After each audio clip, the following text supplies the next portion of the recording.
Hi, Black Hollywood Live fans. Today we're talking shocking election results, and we've got a special guest. The executive director of the Citizens Oversight Commission for the Los Angeles Sheriff's Department is here in studio. Stay with us.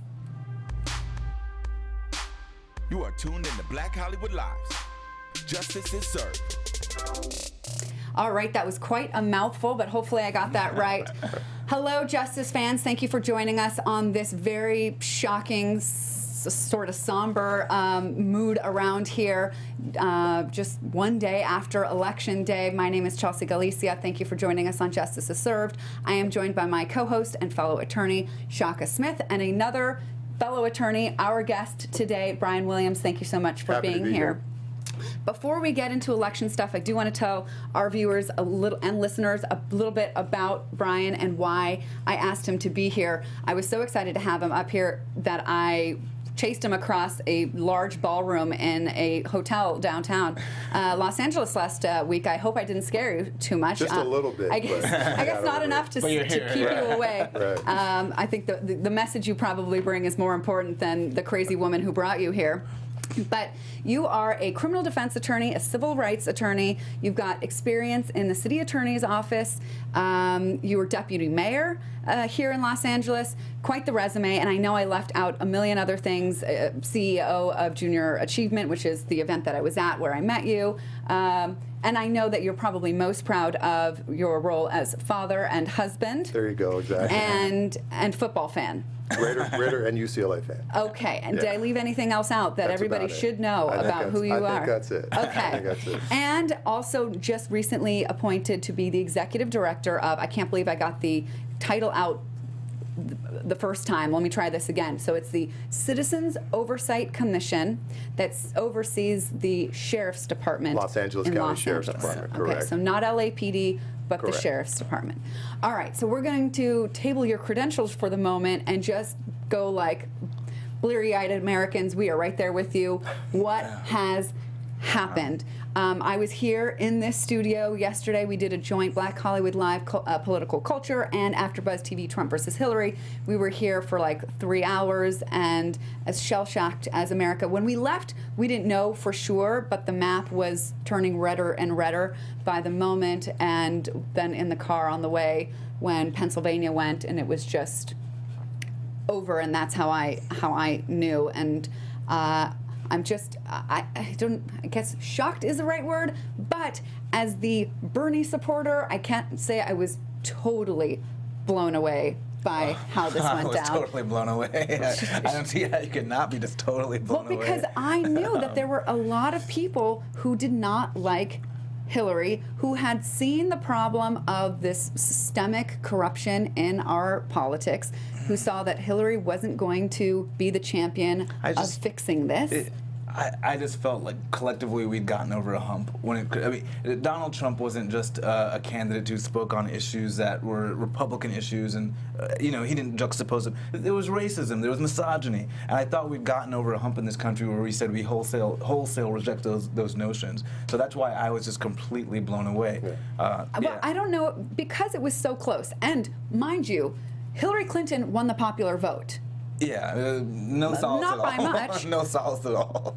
But it seemed to be more of a we don't want Hillary than we do want Trump. It wasn't like a referendum and that Trump is supposed to be the dictator that he ran as. The result is he's still going to be the president. And sure. I thought that people made those connections. I thought people said, you know what? If I don't vote for Hillary, Trump just may win, and that's enough that I'm going to have to vote for her regardless of how I feel about it. And it was a little hard for us because here in California, Hillary won, and so our Facebook feeds were more full of Hillary people than Trump people. So maybe we here on the West Coast are a little bit more shocked than the rest of the country. I think the polls bore out. I think the world is shocked. Yeah. I mean, I know the world was shaking their heads at us that he even got as close as he did. Right. At one point, the Dow fell larger than it had during the Great Recession. 700 points. Ridiculous. Yeah. How were you last night as you saw this going down? I went to bed early. I saw it coming early on, and it's no secret I was not a Trump supporter. But on the flip side, I got up this morning at 5:25 a.m. and I went out for my morning run, and the sun rose, and life goes on. Yeah. We've been here before. Life will go on. We have been here before. I don't know quite here, but Well, I'm older than both of you, so I've been there. Trust me. This is quite a shock Right. for me. Right. So another question that would come up of immediate consequence to us on justice is served, or what are the potential legal ramifications? What's going to happen to our Justice Department? Yeah. And the first concern that I have is that either Rudy Giuliani or Chris Christie will be named Attorney General. Yeah, and we know that we just had the Proposition 64 passed for marijuana legalization. That will be the only good news. But that is we it? have. Because we know that a lot of that has depended on the federal government saying, you know what, we're not going to really prosecute these cases. Right. So. Well, but okay, so let's get. If we want to go to the marijuana, let's go there now, because there were 5 states that were looking to pass recreational, and it passed in California, woohoo, Massachusetts, and Nevada. Arizona did not pass it, and Maine, the last time I checked, it looked like it was a yes, but it was like really close. Some people had called it as a yes, but it wasn't official yet, so it looks like 4 out of the 5 states who had it up for recreational passed it. There was other states for medical marijuana that it was on their ballots. It passed in Arkansas. I was shocked by that. Florida, shocked again. Montana, and North Dakota, all kind of surprising to me because they all went red last night, but they voted for medical marijuana. And now the point that you bring up is, well, we don't know how great of a victory this is if the federal government can swoop in and shut this down. Yeah, it's going to have a chilling effect. Do you have any guesses on how? It's probably the This is reason gonna why go? I'm sitting over here and you guys are sitting over there, because I didn't vote for it.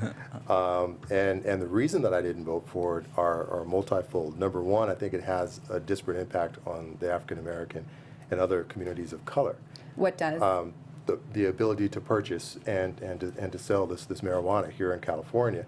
I think that there have been so many young men that I've prosecuted in my prosecutorial career that I placed in jail because they had an ounce or 2 or 3 ounces or perhaps more of marijuana in their pocket, and now all of a sudden, when it became the cause célèbre, it's legal now. And I think there's a bit of unfairness there. And then my final issue is big business. That they're going to come in, and there are some small farmers and other folks throughout our state who are going to lose their business, essentially, because big business is going to come in and take that over. So. Or, I mean, we're seeing, like, as big business is taking over in general, some of these, some smaller ones who do better quality, who do better customer service, who do something that differentiates themselves from the mass market can be competitive. And I think they're able to be competitive now because it is illegal federally. So big business doesn't want to jump into it quite yet until it's illegal on a federal level. Yeah. But I think you're going to see a complete chilling of it altogether now, because I do think they'll order whoever the Attorney General is to start prosecuting these marijuana cases. I don't know, maybe, but I was really interested in the other point that you had, is that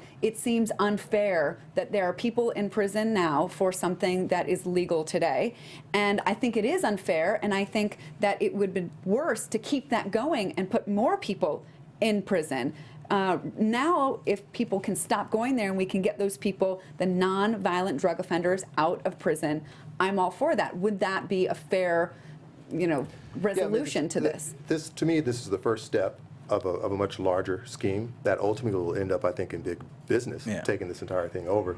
But that equity issue just really does bother me. And then the first issue that I mentioned, and that is the disparate impact this has on communities of color and poorer communities. How do you mean? Well, it's almost the same argument that we used several years ago with the lottery, right? There was that fear that folks in poorer communities would try and strike it rich and use those small funds that they had to buy lotto tickets, right? And of course, a few people win, but a lot of people lose. Here, even though the legal limit will be 21, do you really think it's going to be 21-year-olds who are buying it and who are selling it? No, Yes. it's going to be.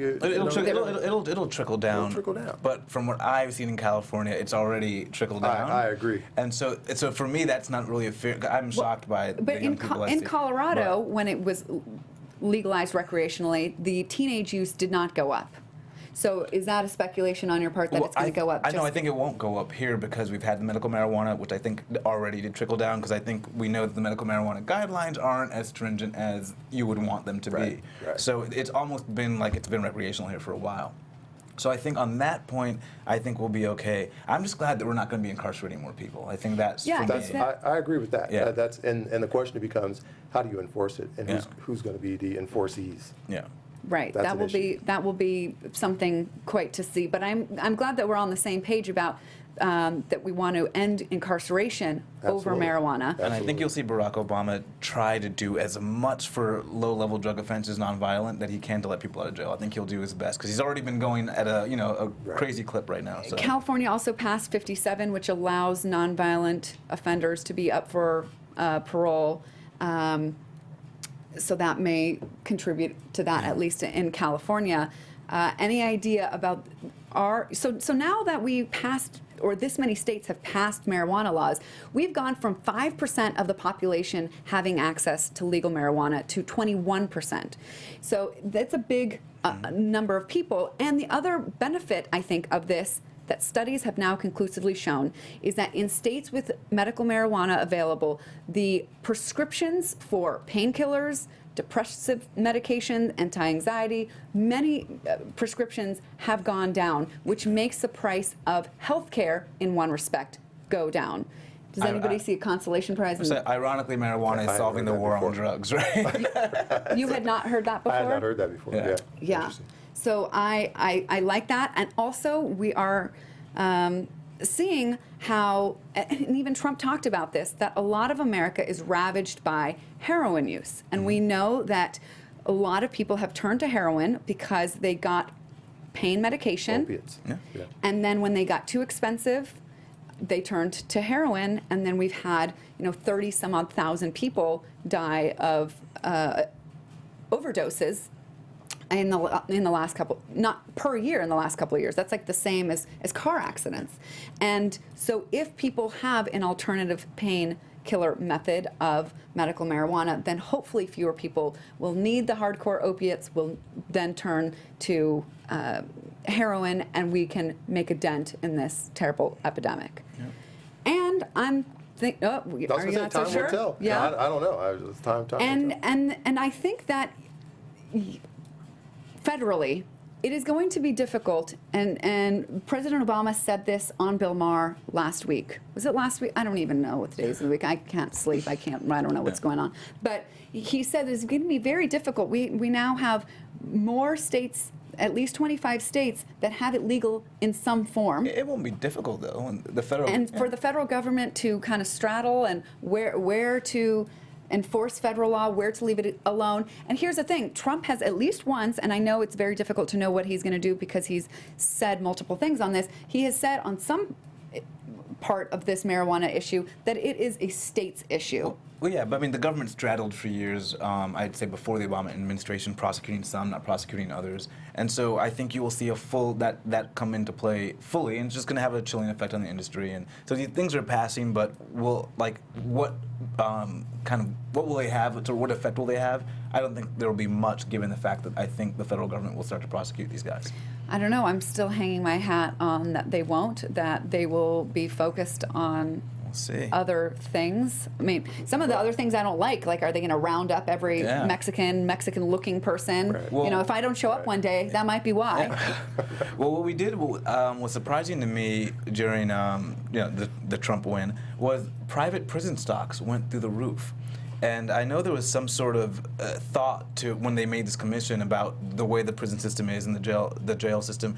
Can you give me a little bit of insight into how that motivated the beginning of this commission? Well, as we were talking earlier off camera, I think this is sort of the manifestation of any number of things that have occurred in our communities. Number one, certainly there is a passion by our current Sheriff McDonald and our Board of Supervisors to improve our current Sheriff's Department and our jail system. I think it's an acknowledgement that there have been issues in the past with communities of color and other communities as well. I think there is an acknowledgement that this is time for something to occur in this area, and we have a grand opportunity, really, I said this on the first day that I was introduced in this position, to make a model agency. It's not going to be perfect, but we can make it a model agency for others to follow across the nation. So as I understand it, I mean, we have, and we've covered it on this show before, there was, I don't know what to call it, major corruption in the sheriff's department, went all the way up to Lee Baca, who is going to face, it looks like, some jail prison time himself. It had to do mostly with how people were being treated within the jails. And then when the FBI tried to investigate, an informant was like moved around and hidden so that it would obstruct the investigation. Tanaka was indicted on. I mean, this was known kind of throughout the sheriff's department and really went all the way up to the top. And that is probably the larger motivating factor for the creation of this commission. I know a lot of people think it's probably because of all of the violence against blacks in Los Angeles. I mean, across the country, we every week on this show we cover a story, and I think most people think that that's what led to this, but really it's the corruption in the jails that we have seen. Although the commission will help address concerns both in the corruption in the jails and the treatment of not just blacks but Latinos, and if there are people with white people with grievances, I'm sure you'll listen to theirs as well. Sure, everyone. I mean, it's under the whole panoply of making it a better organization and strengthening the ties between law enforcement and the community. There's no doubt that there are areas of improvement. I mean, the sheriff's department is staffed by humans, and none of us are perfect except for me. Right, of course. Have you seen any other commissions around the country that you think you want to model this one after? Yeah, there's no cookie cutter approach here. LA is such a different community than New York or Chicago or Atlanta, both in terms of our diversity, in terms of the size of our force, in terms of the size of our jail system. We run the largest jail system in the nation and probably the largest mental health provider in the nation as well in a jail system. So those are issues that a lot of other communities don't have. I have had a chance to take a look at what they're doing in San Diego, what they did in Berkeley, what they're doing in Atlanta, what they do in New York. And I'm trying to take those best practices and bring those here, but there isn't going to be a cookie cutter approach. And that's the good and scary thing about what we're doing now. It's the very beginning of this process. We're starting from scratch. And I think we have the ability to build something really, really nice here. And again, make our organization and our community and our law enforcement sort of the model of what the rest of the nation ought to look like. That would be ideal. Yeah, I think the biggest concern is what can you guys do? What kind of teeth does the commission have? Sure. And I don't know if you've observed from the other commissions that are around, what kind of teeth do they have? Will you guys be able to kind of implement here? I think it starts with the commissioners, and I know you want to get into that, but we have some pretty solid commissioners on this commission, folks who have well-reasoned opinions and aren't afraid to give those opinions, and they come to the commission with quite a background. So to the extent that we have a tremendous bully pulpit, to the extent that we have the support of the Board of Supervisors, I think we can make a difference. I think we can make a very solid and a very plausible and a very substantive difference in the way policing occurs in our community. We're not starting from ground zero with a police department or a sheriff's department that is rife with corruption.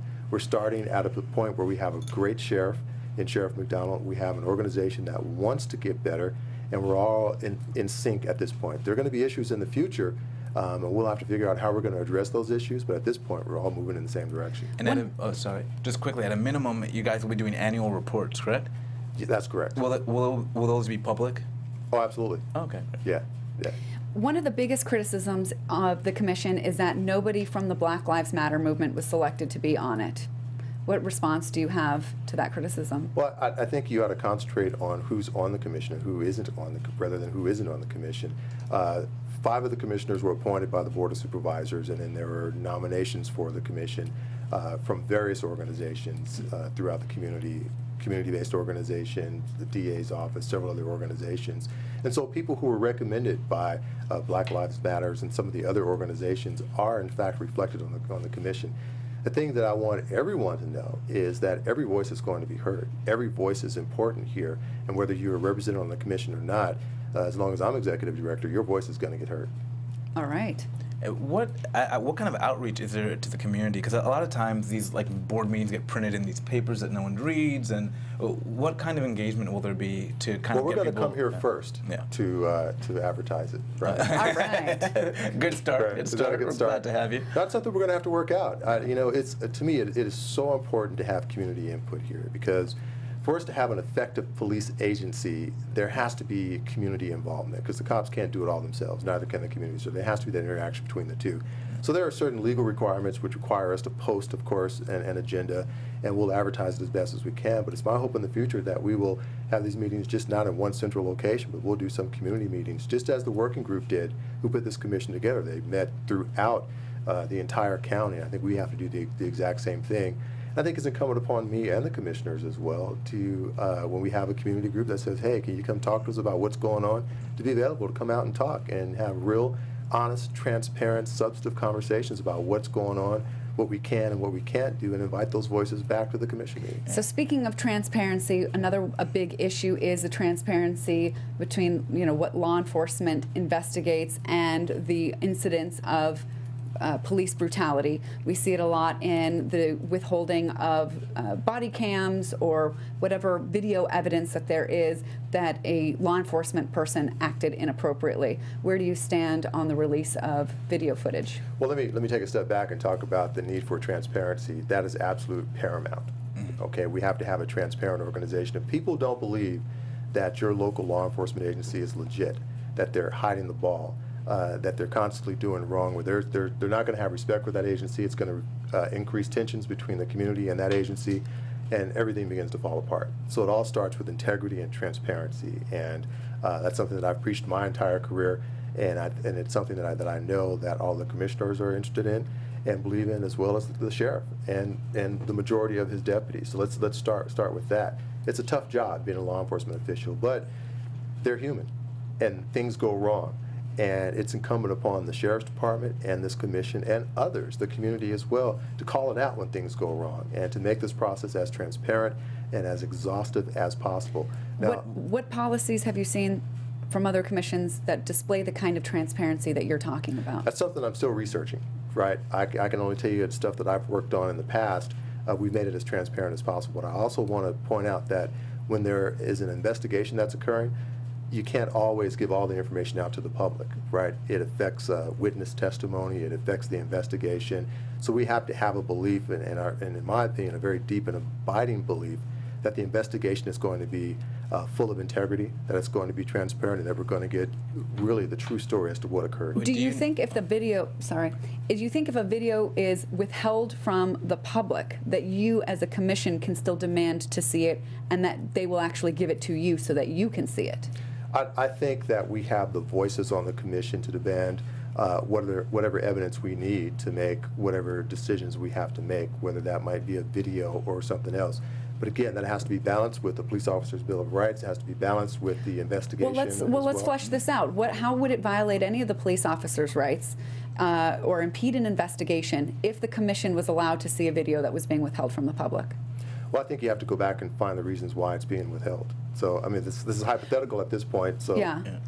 So I don't know. They say that you can't draw conclusions from just, a 10-second clip. You don't know what happened before or after, and that the public will just let its imagination get away with itself because we only see such a small thing. But I would argue that sometimes if you don't release that video, the public allows the imagination to go further. That's where I fall personally, but what I'm saying is sort of the argument that I've heard for not releasing it. I couldn't understand a reason that it would make sense for them to withhold it from the commission. Well, will the commission? Is there like an oath for the commission? Are you deputized in any way, or Well, we haven't had our first meeting yet. Yeah. I haven't even started the job yet. I don't start until December 6th. I finished my current gig on the 28th of November, so I got at least a week respite to address my feelings of last night. So. We're sort of talking in a hypothetical right now of this video of this particular thing that occurred, and we're not talking specifically about a specific instance. So I would say let's just slow down. Let's take a look at where we are, and we have to take it by a case-by-case basis. I do know that the LAPD Commission, they just developed a policy on videos and when they're going to release those videos. That's certainly something that we'll take a look at. But it's going to have to be an iterative process. We're going to learn as we go along and figure out what's best for our organization and our community. What can we do on the preventative front from going down the road where we have a situation where we have all these outrageous cases of police brutality? Is there something that you imagine or that you have seen that works in, I don't know, training, in recruiting standards? What can we do to prevent a lot of the violence and deaths that we've seen? So we were in court. I would object to your question as being argumentative because you said all these are outrageous things. Certainly there are outrageous things that happen in I'm speaking for communities. the viewers who I know are outraged. I understand. And I've been outraged, but certainly there are things that have occurred across our nation, right, which involves police forces. But there are lots of things that have occurred that were not outrageous. So our job... Well, the commission wasn't created to pat the sheriff's department on the back. You're right. You're absolutely Okay. right. So I was going to say, so our job is to be able to discern between what is right and what is wrong with the information that's presented before us, right? Sometimes we're going to have to push the sheriff. There's no doubt about that, to release information to us or to change a policy. Sometimes we're going to have to say, you know what? You were right. You did the right thing. So in this process, as we go forward, the main thing that will allow us to do that is knowing that our commission has integrity, is knowing that the sheriffs are approaching this in a righteous and transparent way, to know that the community can come to us and know that we aren't going to BS with them, that we're going to give them a straight shot.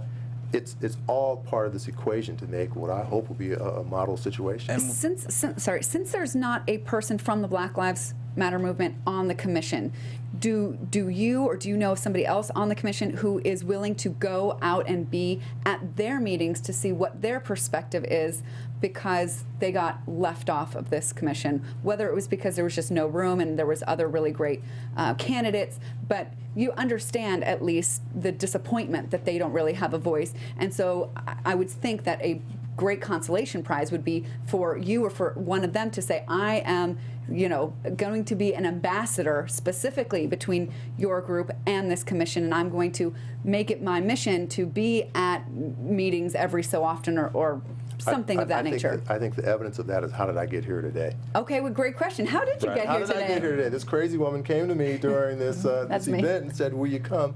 And I said, yeah, of course I'll do that. And that, under my direction, my staff and prayerfully the commissioners themselves will have that same attitude. Like I said at the top of this interview, I think it is critically important that every voice is heard and that we are ambassadors for this commission, so that if there is a public meeting somewhere or there's a meeting and folks have concerns, give us a call. We'll be there. That's our job. That's what we have to do.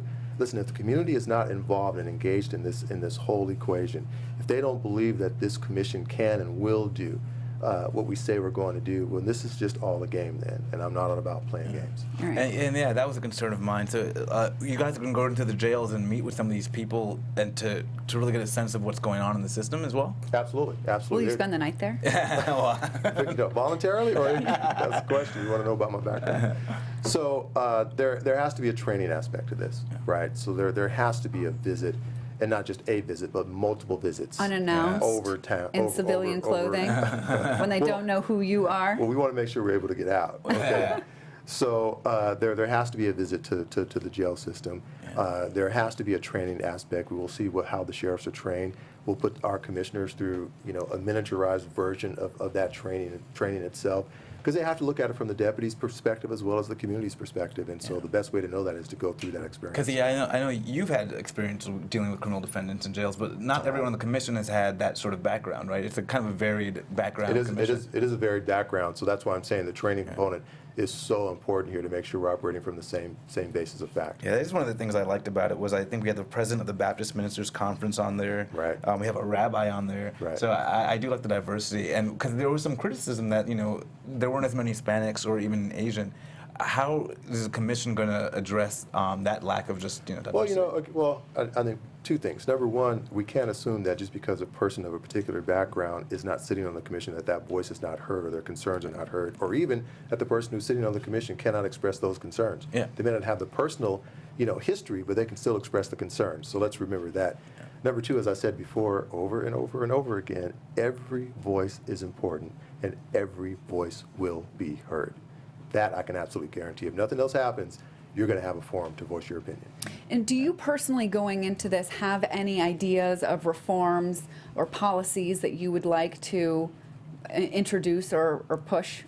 You know, I think I need to study the sheriff's department first to get a good working knowledge of what works and what doesn't work. I'm no expert, right? I'm trying to become an expert. There are experts out there that we can consult with. So I need to take a step back and If there really are just experts learn. who would like to talk to you, how can they reach out to you? Because they may want to be like, hey, this is a good person to have a conversation with. Goodness, call our commission offices, which we don't quite have yet. We won't have until December 6th. So you have to invite me back so I can give you that information. Yeah, Absolutely, That's will do. another question. Okay. Will you guys be present on social media, Twitter, a way for people to just reach out to you? That's going to be my intent, is Okay. for us to use an entire social media platform. To get kind of personal, have you ever had an experience with law enforcement that you thought was racially motivated? Oh, absolutely. Mind telling us? Absolutely. So that people which one do you want to hear about? How many have there been? You know what? There've been a couple. I've had both good experiences and bad experiences, and it just depends on the officer that you're with. But one that particularly sticks in my mind and just like totally just, can I say pissed off on him? Yeah, Absolutely. of course. Totally. I was a student at UCLA. I will never forget this. It was during the height of just sort of the gang wars and the whole bit, and you know, the police department was trying to protect Westwood, if you would, to make sure nothing happened there. And I was walking from my atmospheric sciences 3 class, I will never forget that, in Butler Hall, to Westwood, to Stan's Donut Shop. And I'm literally just walking across the street, right? And these 2 officers are behind me walking. I didn't notice them at first. And they said, hey, boy, come here. Oh, no. And Shaka's like, I know that feeling. yeah, and I honestly didn't think they were talking to me. So I just kept walking, and they catch up to me, and the one officer grabs my arm and says, did you not hear me talking to you? Are you deaf? And I looked at him like, I didn't know you were talking to me. He says, well, you were jaywalking. I said, sir, the light was green when I stepped across the street. There must be a problem with the light. He says, well, I didn't see it that way. Who do you think you're going to believe, me or you? Wow. And so I fought that case. And was it, I don't love asking this question, but were these white officers? You know, one was white, one was Latino. You know, so all I saw really was just that badge, and then red after that. I was just through, because it just, you know, here I am, you know, I'm a bigwig at UCLA. I'm this, you know, I'm doing well in school. I'm doing everything I'm supposed to do, and it all just came crumbling down in that 15-second interaction. And I think it's not about the race. I think it's about that shield. I think Yeah. that's That's it. been the problem, is, you know, that institutional systemic thing, you know, Yeah. amongst the So department. so they just were harassing you, or they really wrote you a jaywalking ticket? They wrote me a jaywalking ticket. They asked me if I were a member of a gang. What was I doing in the area? I showed them my UCLA ID. They said, well, how'd you get into UCLA? Are you? Wow. You know, the default question is always, are you an athlete? Yeah. Right. Oh, man. And it just, I mean, I was crushed. I was literally just crushed by this whole thing. And, you know, I fought the ticket. I went to court. I filed a complaint. I didn't find out, of course, what happened with the complaint, because that's the law. I beat the ticket, and I never forgot that. And I'll tell you just a little bit about myself. You know, I was a prosecutor for many years. And the reason that I became a prosecutor was not because I wanted to put people in jail. It was because I wanted to make sure there was equity in the system. Yeah. Because it's the prosecutor who has the most power in the courtroom. And I always made sure, in every case I handled, that there was equity in the system, and it's the same attitude I take with this job. And that's the problem. I don't hear that from enough prosecutors about that being the reason. They seem to be very more concerned about the percentages of convictions and, you know, things of that nature, Yeah. and assuming that they're doing justice because they're getting convictions, rather than going for the justice and seeing where things end up. Any experiences where you've been physically harmed from interactions with No. law enforcement? No. Have you? Well, I've had friends thrown up against. oh yeah, the I've been hoods. thrown up against the wall. Yeah. You didn't think that counted as a physical Well, you're interaction? when from it has- Miami. Yeah, it's so okay. that for me, if I'm not beat down, I'm like, oh no, you know. But that's it, it's a sad part of reality that I'm thinking of it as I say it, that I have viewed it that way. But yeah, I've been slammed up against walls by police officers, and obviously stopped for no reason. And then I've had police officers be kind after they stopped me for no reason, but for my race. Oh, you're an attorney. Oh, okay. I'm so sorry, sir. You have a great day. And I never understood that, because they seem like kind people, but there's something in the department that makes them stop you simply because of your race. Or, I mean, if you look Not at the everyone, country but some now, of you them, look, yeah. everybody looks nice, but maybe is there an underlying racism? Yeah, yeah. And I think we saw that a little bit in the 13th documentary that we Oh, covered. yes. So yeah. You saw that? I did. Yeah. So I hope everybody's seen our special now on Ava DuVernay's movie 13th. Goes through chronologically the history of the ban on slavery and then the move to mass incarceration. Did anything in that documentary particularly stick out to you that you didn't already know? The entire thing. I mean, it's Really? history that I'd read before. You know, I'm a big book reader, so I've read a lot about that. So it was good to finally be able to see it encapsulated in a movie.